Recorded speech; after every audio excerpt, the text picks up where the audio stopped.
آگے اللہ سبحانہ تعالیٰ فرماتے ہیں یا ایھا الذین آمنو، اے لوگوں جو ایمان لائے ہو، ایمان والوں کو پکارا جا رہا ہے۔ اس بات کو ہم سب کو محسوس کرنا چاہیے جب اللہ تعالیٰ یہ انداز اختیار کریں، یا ایھا الذین آمنو، اے لوگوں جو ایمان لائے ہو، تمہارے ایمان کا تقاضا یہ ہے کہ آگے آنے والے احکامات کو تمہیں پورا کرنا ہے۔ آگے آنے والی بات کو تم نہ مانو گے تو تمہارے ایمان کا تقاضا پورا نہ ہوگا۔ لا تأکلوا، نہ تم کھاؤ۔ تأکلوا کا لفظ آیا ہے، مراد اپنی ملکیت نہ بناؤ۔ اموالکم، اپنے مال، یعنی جو مال تمہاری ملکیت میں ہو، بینکم، آپس میں، بالباطل، باطل طریقے سے۔ اس حصے کے دو معنی کیے جاتے ہیں۔ ایک کہ جو مال تم خود کماتے ہو تو وہ بھی ناحق نہ کھاؤ، یعنی باطل طریقے سے نہ کھاؤ۔ اور دوسرا معنی، دوسروں کے مال جو انسان کے پاس ملکیت میں ہوں تو وہ بھی باطل طریقے سے نہ کھاؤ۔ باطل کا جو لفظ یہاں پر آیا ہے یہ حق کا الٹ ہے، وہ طریقہ جو شریعت کے خلاف ہو۔ باطل اس طریقے کو کہتے ہیں جو شریعت کے خلاف ہو۔ جھوٹ بول کر کسی کو کوئی چیز بیچنا، ناجائز تجارت کرنا، دھوکہ دینا، کوئی مجبور اپنی چیز بیچ رہا ہو تو اونے پونے دام میں خرید لینا، پھر ناپ تول میں کمی کرنا،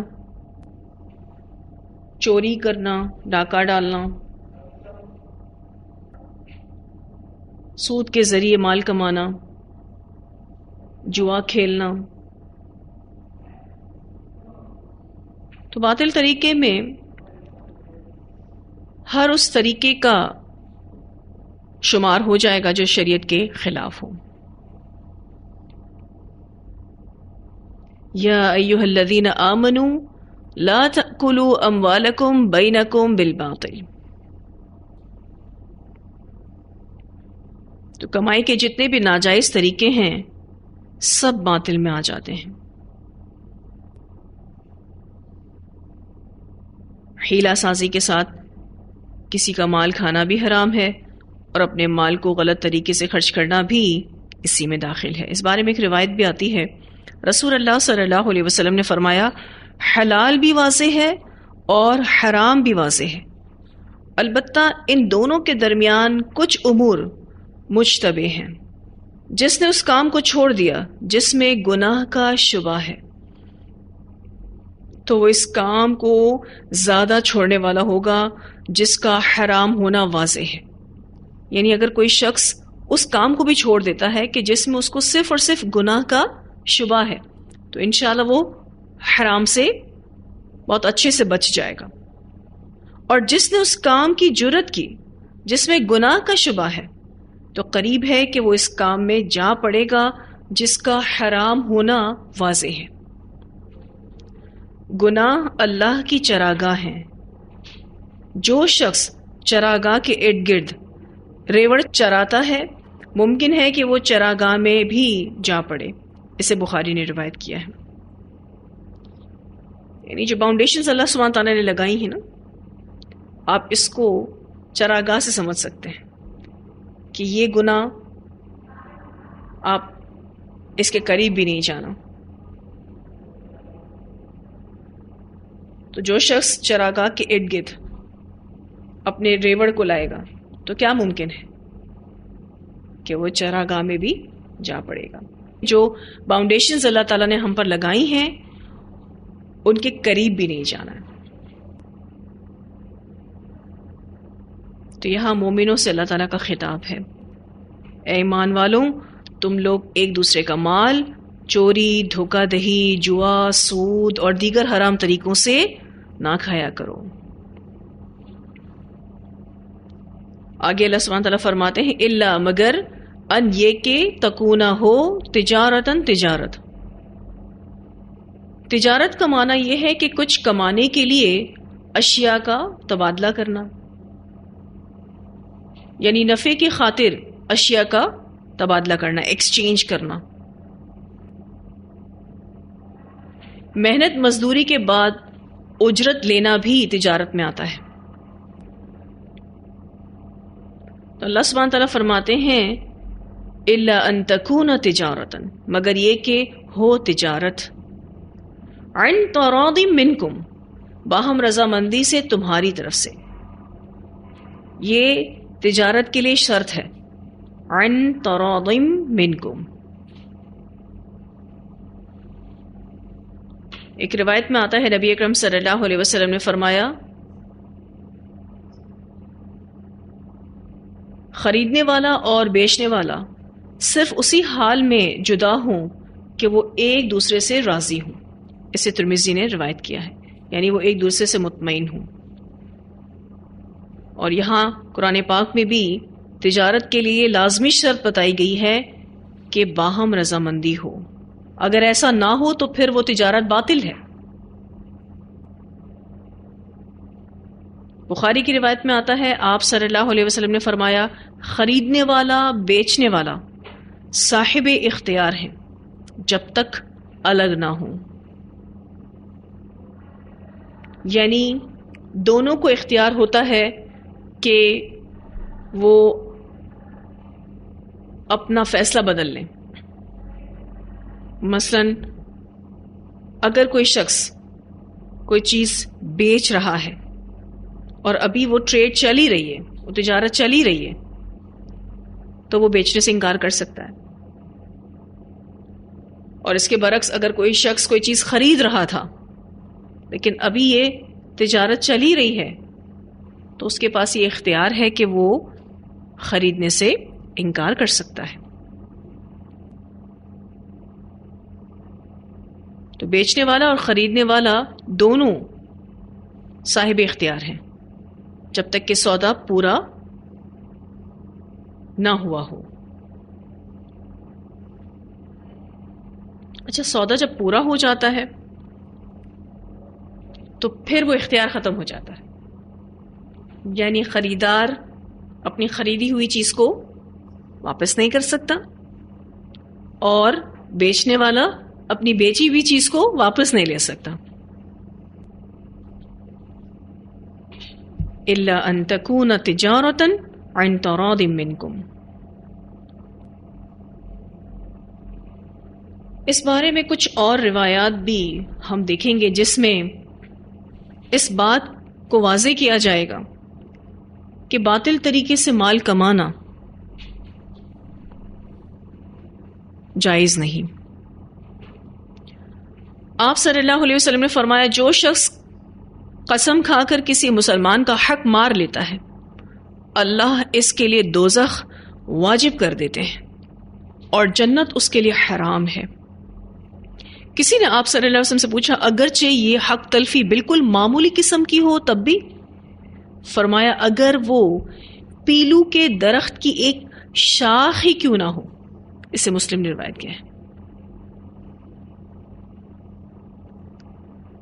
اب آپ دیکھیں کہ کتنی معمولی سی چیز پر بھی جنت حرام ہو جاتی ہے اور جہنم واجب ہو جاتی ہے. اور عمومی طور پر یہ قرض کی صورت میں ہوتا ہے. انسان دنیا کے حقیر فائدے کے لیے جہنم اپنے اوپر واجب کر لیتا ہے اور جنت کو اپنے اوپر حرام کر دیتا ہے. اب اتنی معمولی چیز کے حوالے سے بات ہو رہی ہے، بڑی بڑی چیزوں کی تو دور کی بات ہے. ایک اور روایت میں آتا ہے سیدنا ابو ہریرہ رضی اللہ عنہ کہتے ہیں کہ آپ صلی اللہ علیہ وسلم نے فرمایا اللہ عز و جل 4 آدمیوں کے ساتھ دشمنی رکھتا ہے. ایک وہ جو قسمیں کھا کر سودا بازی کرتا ہو. عمومی طور پر آپ دیکھیں تو دکاندار کیا کہتے ہیں اتنی کی تو خرید بھی نہیں ہے. تو اللہ سبحانہ تعالیٰ جن لوگوں سے دشمنی رکھتا ہے اس میں سے ایک یہ ہے جو قسمیں کھا کر سودا بازی کرتا ہو، دوسرا محتاج جو متکبر ہو، اکڑ باز ہو، تیسرا بوڑھا زانی، اور چوتھا ظلم کرنے والا حاکم۔ اسے سنن نسائی نے روایت کیا ہے۔ ایک اور روایت میں آتا ہے، سیدنا ابو ذر رضی اللہ عنہ کہتے ہیں کہ آپ صلی اللہ علیہ وسلم نے فرمایا، قیامت کے دن اللہ تعالیٰ 3 آدمیوں سے کلام نہیں کریں گے اور نہ ان کی طرف دیکھیں گے اور انہیں دردناک عذاب ہوگا۔ اللہ رب العزت کا بات نہ کرنا، اللہ رب العزت کا نہ دیکھنا، یہ دراصل اللہ کی سخت ناراضی کی علامت ہے، اللہ کے سخت غضبناک ہونے کی علامت ہے۔ میں نے پوچھا، یا رسول اللہ صلی اللہ علیہ وسلم وہ کون ہیں؟ وہ تو نامراد ہو گئے اور خسارے میں رہے۔ فرمایا، ایک تہبند ٹخنوں سے نیچے لٹکانے والا، دوسرا احسان جتلانے والا، اور تیسرا جھوٹی قسم کھا کر اپنا مال بیچنے والا۔ اسے مسلم نے روایت کیا ہے۔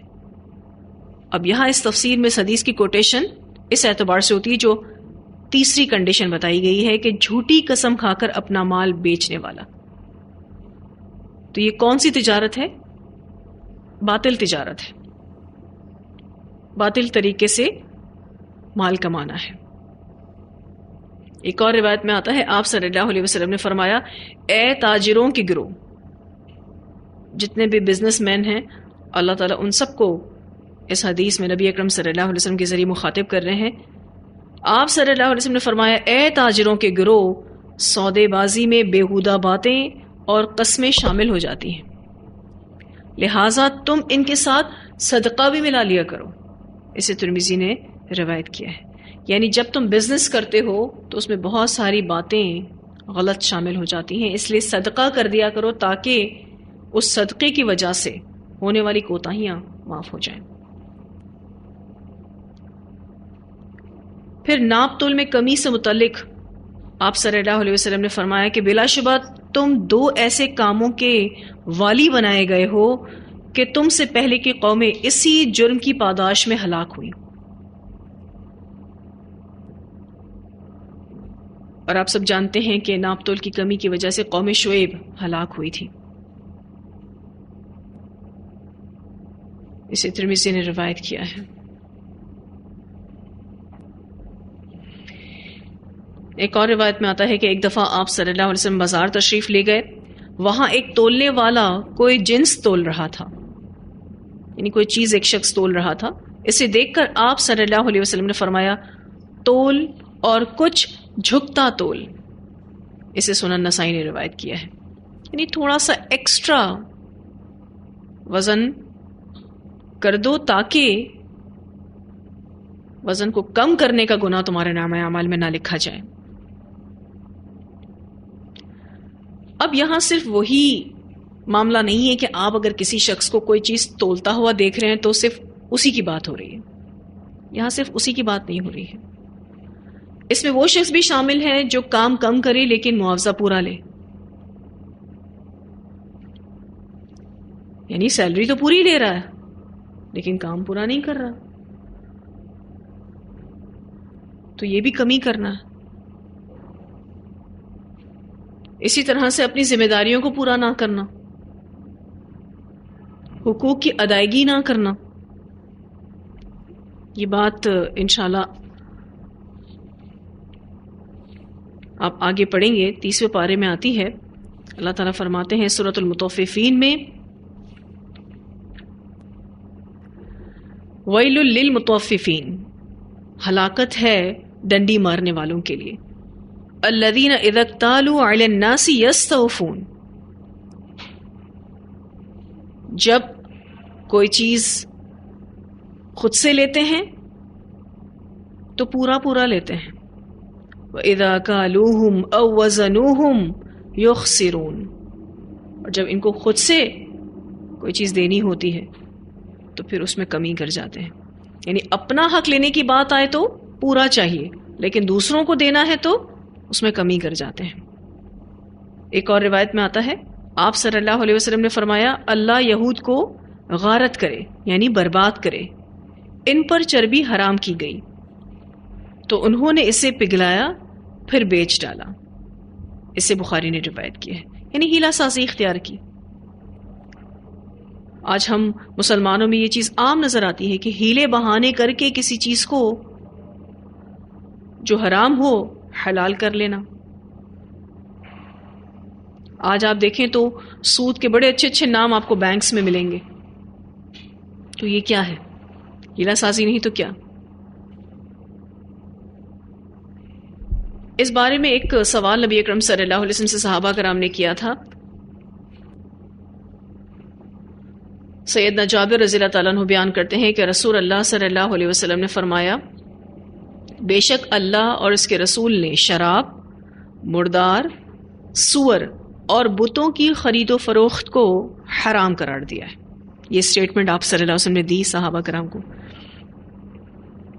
آپ صلی اللہ علیہ وسلم سے دریافت کیا گیا اے اللہ کے رسول صلی اللہ علیہ وسلم، مردار کی چربی کے متعلق آپ کیا فرماتے ہیں؟ جو جانور مر جاتا ہے اس کی چربی کے بارے میں آپ کا کیا حکم ہے؟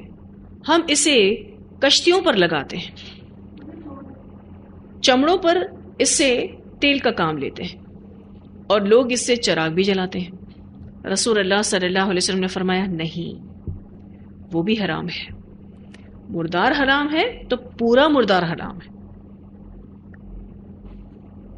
ایسا نہیں ہو سکتا کہ مردار کا صرف گوشت حرام ہے، اس میں اب جو بھی ہے ہڈی، چربی، کھال، سب کے سب حرام ہے۔ یہ روایت بخاری میں آتی ہے۔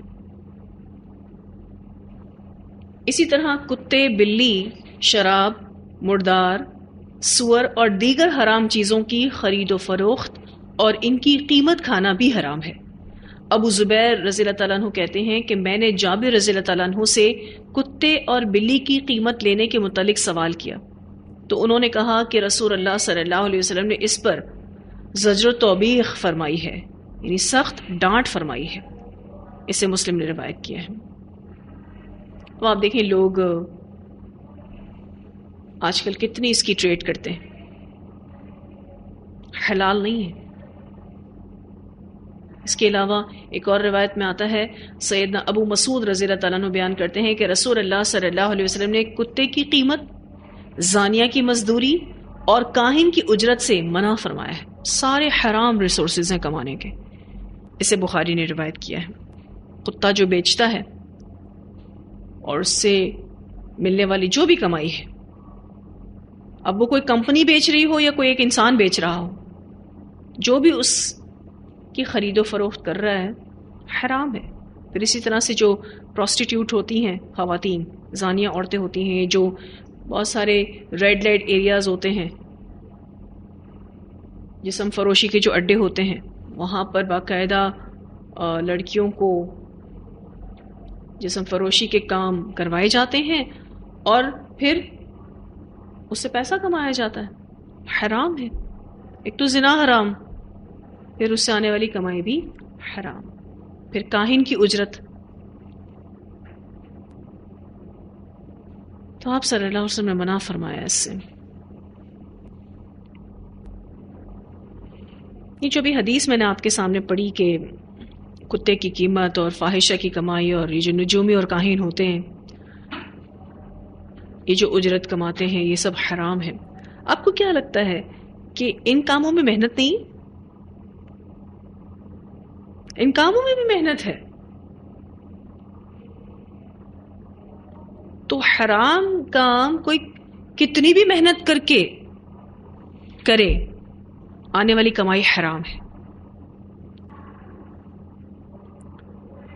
ایک اور روایت میں آتا ہے، آپ صلی اللہ علیہ وسلم نے فرمایا میں بھی ایک آدمی ہوں، یعنی میں بھی بشر ہوں، تم میرے سامنے جھگڑے لیے آتے ہو۔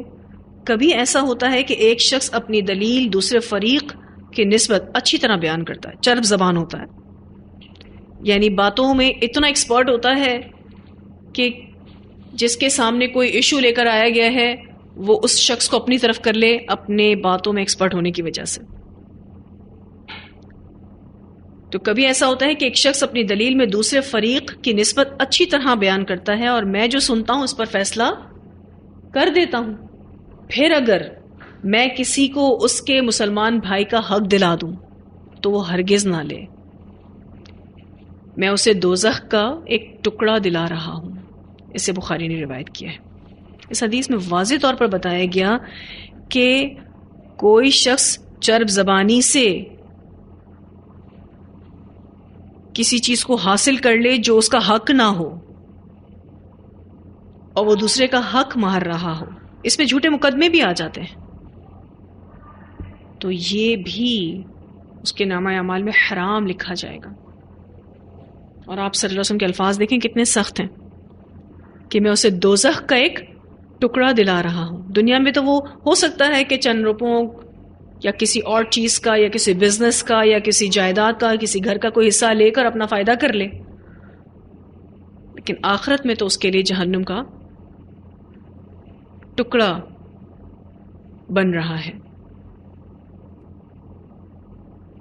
پھر ایک اور روایت میں آتا ہے نبی اکرم صلی اللہ علیہ وسلم نے فرمایا کہ بازار میں گلہ لانے والے کو رزق ملتا ہے اور ذخیرہ اندوز ملعون ہے. ابن ماجہ نے اس کو روایت کیا ہے. یعنی اگر کوئی شخص بازار میں گلہ لاتا ہے، اس کو بیچتا ہے، اس سے کمائے گا انشاءاللہ، لیکن جس نے ذخیرہ اندوزی کی اس پر لعنت ہے. ہوتا یہ ہے ذخیرہ اندوزی میں کہ جو ضرورت کی چیزیں ہوتی ہیں اس کو روک لیا جاتا ہے، یعنی بازار میں لانے سے اس کو روک دیا جاتا ہے. پھر جب اس کی شارٹیج ہو جاتی ہے تو اس کی پرائسز اپ ہو جاتی ہیں، اس کی قیمت بڑھ جاتی ہے. پھر جب قیمت بڑھ جاتی ہے تو پھر اس کو مارکیٹ میں لایا جاتا ہے، حالانکہ گودام بھرے کے بھرے ہوتے ہیں، لیکن اس کو مارکیٹ میں لانے سے روکا جاتا ہے کہ جیسی قیمتیں بڑھیں گی، لوگوں کی ضرورت بڑھے گی، تو تب ہم اس کو مارکیٹ میں نکالیں گے اور اس سے ذخیرہ اندوز کماتا ہے. تو اس حدیث میں آپ دیکھیں ذخیرہ اندوزی کرنے والے شخص کو ملعون قرار دیا گیا ہے. یہ بھی لوگوں کی مجبوریوں کے ساتھ کھیلنا ہی ہے نا. اگر دین کے ان خوبصورت اصولوں پر ہم عمل کریں، آپ سوچیں زندگیاں کتنی اچھی ہو جائیں، لوگ کتنا ایک دوسرے کی قدر کرنے لگے. آج اصل میں پیسے کی ویلیو زیادہ ہے انسانوں سے. ایک اور روایت میں آتا ہے نبی اکرم صلی اللہ علیہ وسلم نے فرمایا جس شخص نے اپنی عیبدار چیز عیب بتائے بغیر بیچی وہ ہمیشہ اللہ کے غضب میں رہے گا اور فرشتے اس پر لعنت کرتے رہیں گے. اسے ابن ماجہ نے روایت کیا ہے. یعنی اگر کوئی چیز ہماری عیبدار ہو اور ہم اس عیب کو چھپا کر اس کو بیچ دیں کہ چلو ہماری تو جان چھوٹی، سامنے والا جس نے خریدا ہے وہ جانے اور اس کی وہ چیز جانے، تو آپ دیکھیں کیا اس کا رزلٹ کیا ہے. اچھا یہ رزلٹ اصل میں نظر نہیں آتا. اس وقت تو ایسا لگتا ہے کہ آپ نے اپنی ایک عیبدار چیز بیچ کر اپنا فائدہ کر لیا. اس کا رزلٹ یہ ہے کہ اللہ کے غضب میں ہمیشہ رہے گا اور فرشتے اس پر لعنت کرتے رہیں گے، یعنی مسلسل یہ لعنت چلتی رہے گی اس پر. اور اس میں آپ دیکھیں تو اللہ پر توکل کا بھی سبق ہے. کوئی چیز آپ کو بیچنی ہے، آپ اس کے عیب کو بتا کر بیچیں تو آپ اندر سے کمفرٹیبل ہوتے ہیں اور آپ اللہ پر بھروسہ کرتے ہیں کہ اگر اللہ سبحانہ تعالیٰ نے مدد کی اس چیز کو بیچنے میں تو بک جائے گی، اور خریدار کو اس عیب کے ساتھ اس کو خریدنا ہوگا تو خرید لے گا. آپ کا کیا خیال ہے اگر ہم کوئی عیبدار چیز بیچتے ہیں بغیر اس کا عیب بتائے تو کیا وہ عیب کھلے گا نہیں اس شخص پر؟ آج نہیں تو کل کھل تو جائے گا. اس شخص کے دل میں ہمارے لیے کیا جذبات آئیں گے؟ پھر کتنا دھوکے باز تھا، کتنا جھوٹا تھا، کتنا بے ایمان تھا. لیکن لوگوں کو آج اپنی اس کریڈیبلٹی کی کوئی فکر ہی نہیں، اپنے اس کردار کی کوئی فکر ہی نہیں. کوئی کیا سوچتا ہے ہمارے بارے میں، ہمیں سے کوئی غرض نہیں، ہماری جیب میں پیسہ آنا چاہیے، ہمارا فائدہ ہونا چاہیے۔ پھر ایک اور روایت میں آتا ہے کہ نبی اکرم صلی اللہ علیہ وسلم کا ایک دفعہ ایک گلے کے ڈھیر پر سے گزر ہوا۔ آپ صلی اللہ علیہ وسلم نے اپنا ہاتھ اس میں داخل کیا، ایسے ہاتھ ڈالا آپ صلی اللہ علیہ وسلم گلے کے اندر، تو انگلیوں کو نمی محسوس ہوئی۔ آپ صلی اللہ علیہ وسلم نے پوچھا، اے گلے والے یہ کیا ہے؟ وہ کہنے لگا، یا رسول اللہ صلی اللہ علیہ وسلم بارش ہو گئی تھی۔ آپ صلی اللہ علیہ وسلم نے اس سے فرمایا کہ تو نے اس نمدار گلے کو ڈھیر کے اوپر کیوں نہیں کیا تاکہ لوگ اسے دیکھ سکتے؟ پھر فرمایا، جس نے دھوکہ دیا اس کا مجھ سے کوئی تعلق نہیں۔ اسے مسلم نے روایت کیا ہے، من غش فلیس منی۔ یہ ایکچولی دھوکہ دینا تھا، اوپر اوپر اس نے خشک گلہ رکھا تھا۔ اصل میں ہوتا یہ ہے کہ جو خشک گلہ ہوتا ہے نا، جب اس کا ویٹ کیا جاتا ہے تو وہ زیادہ کوانٹٹی میں آتا ہے، اور جو نمدار گلہ ہوتا ہے نا، اس کو جب وزن کے مشین پر رکھ کر بیچا جاتا ہے تو وہ تھوڑا بھی زیادہ وزن دیتا ہے، کیونکہ اس میں کس چیز کا وزن شامل ہو جاتا ہے؟ پانی کا، نمی کا۔ تو یہ ایک طرح سے دھوکہ دینا ہے۔ اب آپ دیکھیں اس میں لوگ کتنا کما لیں گے اور کتنے گرامز کی چوری کر لیں گے۔ اگر 1 کلو بھی گلہ کسی کو بیچا ہے تو کچھ گرامز کی چوری ہوتی ہے، اس میں کوئی محل نہیں بن جاتے کسی کے۔ آج آپ دیکھیں لوگ اچھی اچھی سبزی اوپر رکھتے ہیں اور گلی سڑی سبزیاں نیچے رکھتے ہیں، اور پھر جب آپ ذرا ادھر ادھر ہوں تو پھر گلی سڑی سبزی بھی ٹوکری میں ڈال دیتے ہیں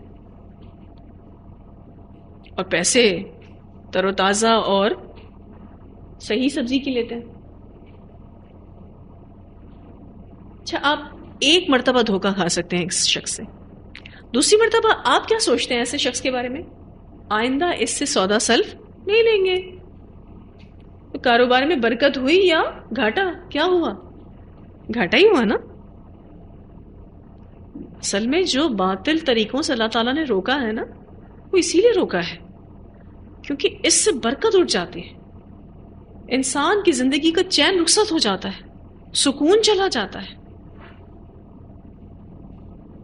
اور حرام کمائی گھر میں جب آتی ہے نا تو پھر نمازیں بھی چھوٹنے لگتی ہیں، پھر فرائض بھی چھوٹنے لگتے ہیں، پھر اولاد بھی نافرمان ہوتی ہے، اور پھر 10 طرح کے مسائل آتے ہیں، پھر بیماریاں بھی اتنی آتی ہیں، پھر پیسہ جتنے غلط طریقے سے آیا ہوتا ہے نا، اتنا ہی تیزی سے غلط طریقوں سے نکل بھی جاتا ہے۔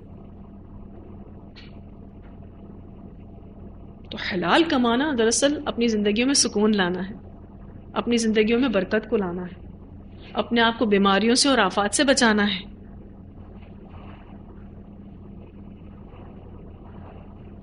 ایک اور روایت میں آتا ہے، نبی اکرم صلی اللہ علیہ وسلم نے فرمایا، تم میں سے کوئی اونٹنی یا بکری خریدے جس کا دودھ روک کر زیادہ دکھایا گیا ہو تو دودھ دوہنے کے بعد خریدنے والے کو 2 باتوں میں سے کسی ایک کا اختیار ہے، چاہے تو اسے رکھ لے، چاہے تو اسے واپس کر دے، اور 1 سا کھجور بھی اس کے ساتھ دے دے۔ اسے مسلم نے روایت کیا ہے۔ اس حدیث میں جو بات ہو رہی ہے وہ یہ ہو رہی ہے کہ مثلا اگر کسی شخص نے کوئی اونٹنی خریدی اور جب خریدی تو اس کے تھن بہت بھرے ہوئے تھے، بکری خریدی تو بکری کے تھن بہت بھرے ہوئے تھے، اور اس بیسس پر اس کی قیمت بھی زیادہ تھی کہ یہ بہت زیادہ دودھ دینے والی بکری ہے یا بہت زیادہ دودھ دینے والی اونٹنی ہے۔ جب خرید کر لے گیا، جب گھر گیا تو 2 دن کے بعد وہ حقیقت سامنے آ گئی کہ دودھ تو اس کے تھنوں میں روک کر رکھا گیا تھا۔ ایکچولی عربز ایسا کیا کرتے تھے، عربوں کو جب کوئی جانور بیچنا ہوتا تھا نا تو وہ 3-4 دن تک اس کا دودھ نہیں نکالتے تھے۔ اس سے ہوتا یہ تھا کہ اس اونٹنی کا یا اس بکری کا تھن فل ہو جاتا تھا، اور جو بھی زیادہ دودھ دینے والی اونٹنیاں یا بکریاں ہوتی ہیں نا، وہ ایکچولی صحت مند بہت ہوتی ہیں، تو وہ اپنی اس بکری یا اونٹنی کی زیادہ پرائز لینے کے لیے اس طریقے کی چیز کرتے تھے۔ تو آپ صلی اللہ علیہ وسلم نے فرمایا کہ اگر ایسا کسی کے ساتھ دھوکا ہو جائے تب اسے اختیار ہے، چاہے تو اس اونٹنی کو یا بکری کو رکھ لے، چاہے تو واپس کر دے، اور جب واپس کرے تو ایک سا کھجور بھی اس کے ساتھ دے دے۔ وہ جو تھوڑا ٹائم اس نے اس کا استعمال کیا تو اب اس کی پینلٹی اس ایک سا کھجور سے کر دے، واپس کر دے کہ نہیں چاہیے۔ ایسا عمومی طور پر بہت ساری چیزوں میں کیا جاتا ہے، جیسے کہ اگر میں آپ کو ایک مثال دوں کہ گاڑیاں بیچی جاتی ہیں اور اس میں میٹر کو چینج کر دیا جاتا ہے اور یہ بتایا جاتا ہے کہ گاڑی اتنی اچھی ہے، اس کی پیٹرول ایوریج بہت اچھی ہے، یعنی اتنے پیٹرول میں یہ اتنی زیادہ چلتی ہے، اور پھر جب وہ خریدار گاڑی خرید لیتا ہے تو پتہ چلتا ہے کہ یہ تو بہت زیادہ پیٹرول کھا رہی ہے، اس کے اندر تو یہ بھی ایشو ہے اور اس کے اندر تو وہ بھی ایشو ہے۔ ٹیمپریری اس کو ٹپ ٹاپ کر دیا جاتا ہے۔ اسی طرح سے بہت ساری چیزوں میں ہوتا ہے، گھر میں بھی ہوتا ہے، دکان میں بھی ہوتا ہے، کسی سامان میں بھی ہوتا ہے۔ یہ بھی دھوکہ دینے کی ہی قسم ہے، تو منع فرمایا آپ صلی اللہ علیہ وسلم نے۔ تو اس ٹاپک پر تو بہت ساری احادیث ملتی ہیں۔ خلاصہ یہ ہے ان تمام احادیث کا کہ حلال کمانا ہے اور حلال کھانا ہے، بے شک تھوڑا ہو لیکن اسی میں ہی برکت اور سکون ہے۔ اللہ تعالیٰ فرماتے ہیں یا ایھا الذین آمنوا، اے لوگوں جو ایمان لائے ہو، تمہارے ایمان کا تقاضا یہ ہے لا تأکلوا اموالکم بینکم بالباطل، نہ تم کھاؤ اپنے مال آپس میں باطل طریقے سے، الا مگر ان تکون تجارتا عن تراض منکم، مگر یہ کہ تم تجارت کرو اور تجارت بھی ایسی کہ جس میں باہم رضامندی شامل ہو۔ پھر اللہ سبحانہ تعالیٰ فرماتے ہیں وَلَا تَقْتُلُوا أَنفُسَكُمْ، اور نہ تم قتل کرو اپنے نفسوں کو۔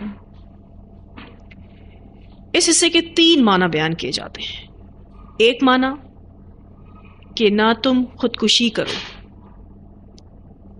دوسرا معنی دوسروں کو قتل مت کرو، یعنی کوئی انسان کسی انسان کو قتل نہ کرے، اور تیسرا اس کا تعلق آیت کے پچھلے حصے سے ہے کہ باطل مال کھا کر خود کو ہلاک نہ کرو۔ اب جو پہلا معنی ہے کہ خودکشی نہ کی جائے، اس بارے میں ایک روایت بھی آتی ہے، سیدنا ابو ہریرہ رضی اللہ عنہ بیان کرتے ہیں کہ رسول اللہ صلی اللہ علیہ وسلم نے فرمایا جس شخص نے چھری کے ساتھ اپنے آپ کو قتل کیا تو جہنم میں چھری اس کے ہاتھ میں ہوگی اور وہ اس کے ساتھ اپنے پیٹ کو پھاڑے گا اور ہمیشہ ہمیشہ کے لیے جہنم کی آگ میں رہے گا، اور جس نے اپنے آپ کو زہر سے قتل کیا تو جہنم میں اس کا زہر اس کے ہاتھ میں ہوگا جسے وہ تھوڑا تھوڑا کر کے پیے گا اور ہمیشہ ہمیشہ کے لیے جہنم کی آگ میں رہے گا، اور جس نے پہاڑ سے گرا کر اپنے آپ کو قتل کر لیا تو وہ جہنم کی آگ میں گرتا رہے گا اور اس میں ہمیشہ ہمیشہ رہے گا۔ اسے مسلم نے روایت کیا ہے۔ اب چھری سے کسی نے اپنے آپ کو کوئی زخم دیا اور اس سے وہ مر گیا، جیسے عمومی طور پر یہاں جو مین نبض ہوتی ہے لوگ کاٹ لیتے ہیں اور ایکسس بلیڈنگ کی وجہ سے ڈیتھ ہو جاتی ہے، خودکشی کر لیتے ہیں، یا سلیپنگ پلز پی لیتے ہیں، بہت ساری کوانٹٹی میں پی لیتے ہیں جس کی وجہ سے موت واقع ہو جاتی ہے۔ اسی طرح سے کوئی نہ کوئی ایسا پوائزن لے لیتے ہیں اور وہ جیسے ہی پیتے ہیں جسم میں سرایت کرتا ہے اس سے بھی موت واقع ہو جاتی ہے۔ کسی بھی طریقے کو اختیار کر کے اگر کسی نے بھی خودکشی کی انجام جہنم ہے۔ یہ زندگی بہت بڑی نعمت ہے اور اس زندگی کو دینے اور لینے کا اختیار صرف اور صرف اللہ تعالیٰ کے پاس ہے۔ جو شخص اس میں مداخلت کرتا ہے پھر اس کے لیے جہنم ہے۔ اب یہاں اس حدیث میں تو پہاڑ سے گرنے کی بھی بات ہوئی کہ پہاڑ سے گرا کے کوئی اپنے آپ کو مار ڈالے۔ لوگ بلڈنگ کی چھت سے چھلانگ لگا لیتے ہیں، یا ہائی رائز اپارٹمنٹس ہوتے ہیں تو اس میں کسی فلور سے چھلانگ لگا کے اپنی جان دے دیتے ہیں، کسی گاڑی کے آگے کھڑے ہو جاتے ہیں اور اپنی جان دے دیتے ہیں۔ جو بھی طریقہ کہنے کا مقصد یہ ہے کہ اپنایا جائے اپنی جان لینے کے لیے، اس کا انجام جہنم ہے۔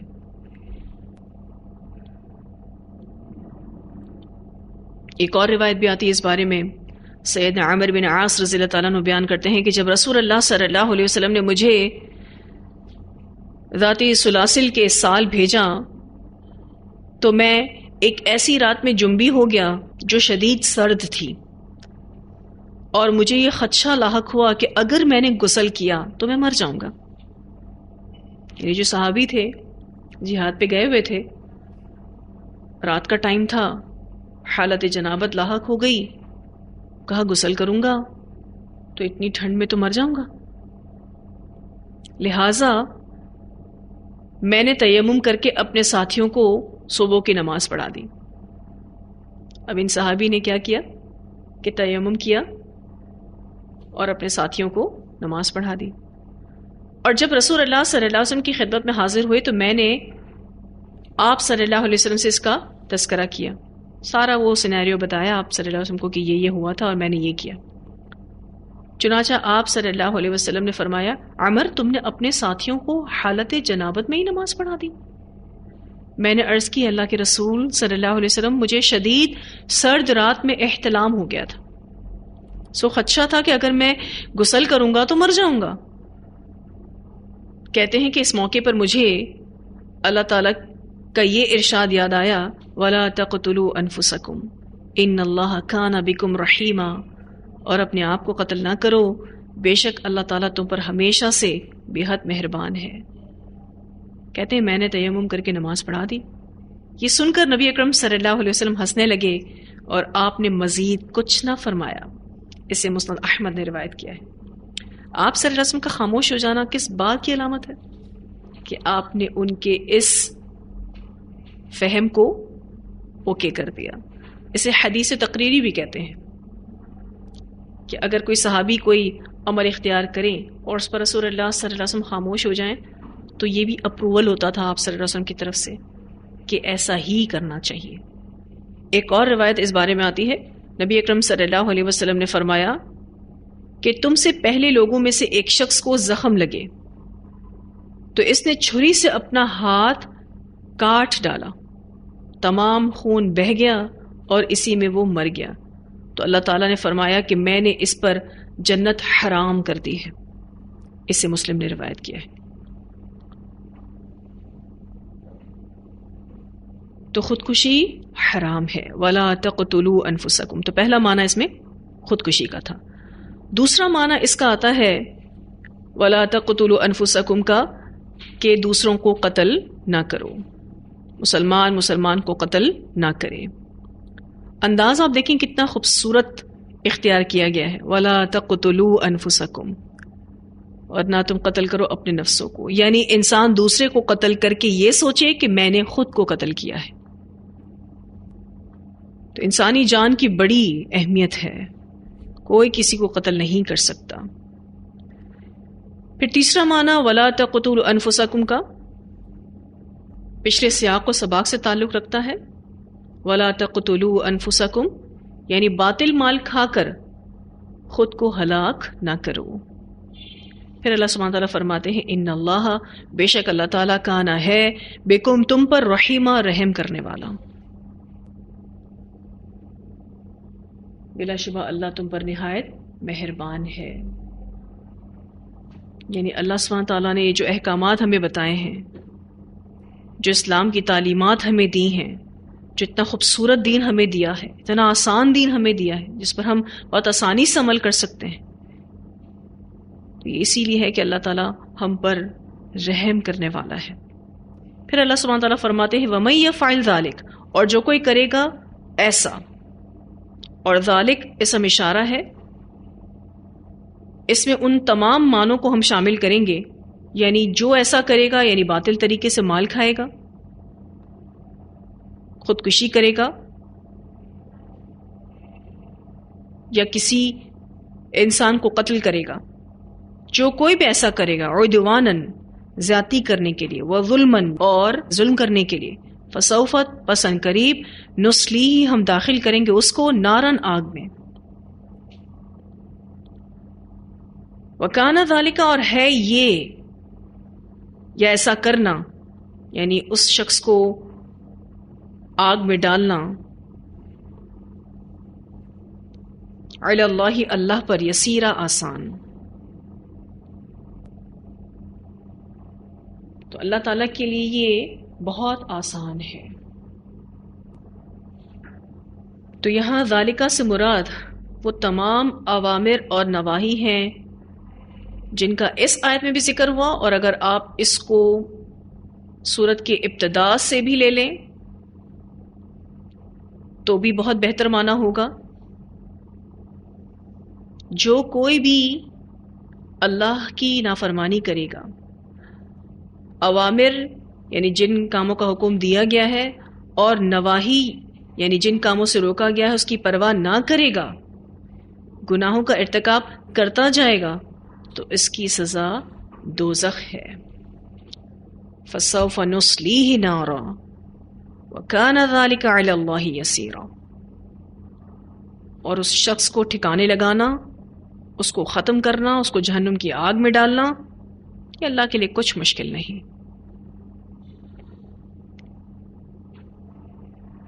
اتنی آیات کی تلاوت سنتے ہیں، پھر آگے پڑھیں گے انشاءاللہ. یا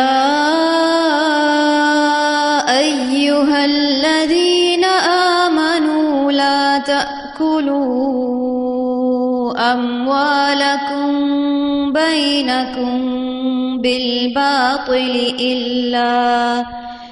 إلا أن تكون تجارة عن تراض منكم ولا تقتلوا